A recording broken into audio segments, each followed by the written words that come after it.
మాజీ ఎమ్మెల్యే జీవన్ రెడ్డిపై ప్రభుత్వ విప్ ఆది శ్రీనివాస్ ఫైర్ అయ్యారు. జీవన్ రెడ్డి ఎవరి మెప్పు పొందడం కోసం ఇలా మాట్లాడుతున్నారో అని ప్రశ్నించారు.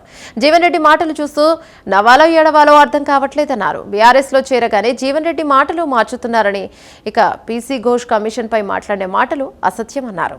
సంబరాలు చేసుకునేటువంటి ప్రయత్నం దానికి జీవన్ రెడ్డి గారు వద్ద పాడుతూ ఏదో తెలంగాణ ప్రభుత్వానికే చెప్పి పెట్టట్టున్నారు. ఇది అసలు నవ్వాళ్ళు ఏడవాళ్ళు అర్థం కానటువంటి కామెంట్గా మేము భావిస్తాం.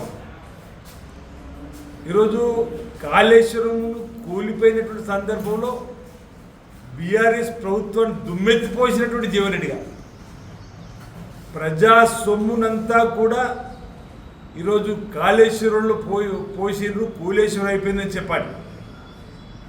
కాంగ్రెస్ పార్టీ పక్షాన అనేక వేదికలలో విమర్శించిన వాళ్ళు ఇప్పుడు తుమ్మిడి ఎట్టి దగ్గర ఆ రోజు కట్టుంటే 60 టీమ్స్ నీరే అందుబాటులోకి వస్తుందని చెప్పి బాగుంతో ఆ రోజు కేసీఆర్ గారు ముందు చెబుతారు 300 టీమ్స్ అందుతుందని చెప్పని ఇక్కడ నిర్మాణం చేసారు. తప్పైందనే విధంగా మాట్లాడుతున్నారు. మళ్ళా ఇది మాట మార్చడము ఎంతవరకు సబబో మాకు అర్థమవుతుంది.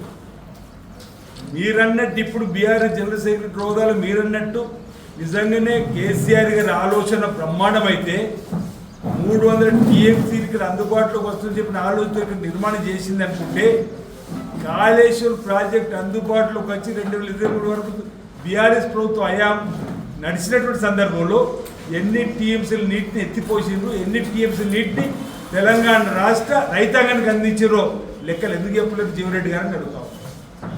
నిజంగానే 300 టీఎంసీల నీరు అక్కడ ఉండుంటే ఆ 300 టీఎంసీ నీరుని ఎత్తి రైతాంగానికి అందించాలనుకుంటే వాళ్ళు 6-7 సంవత్సరాలలో ఎన్ని వేల టీఎంసీల నీరుని అందివ్వాలా అంటున్నా.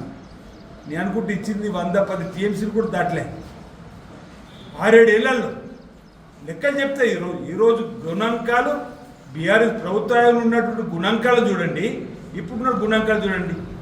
ఓ రకంగా కాళేశ్వరం ఎత్తిపోతలు కాదు తిప్పిపోతల పథకం చెప్పండి మీరే అన్నారు కదా.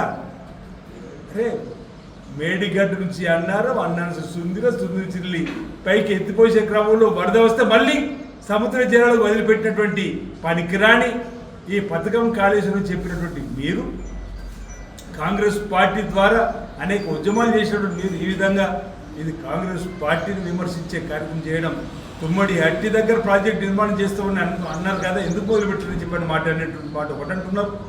రెండోది కాళేశ్వరం దగ్గర కుంగిపోయినటువంటి పిల్లర్ దగ్గర ఇప్పుడు 2 పిల్లలు కుంగిపోయినా కొంచెం డబ్బు పెడితే అయిపోతుంది కదా అని చెప్పండి. ఆ రోజు మీకు తెలియదా జీవన్ రెడ్డి గారు అడుగుతున్నా, నేషనల్ డ్యామ్ సేఫ్టీ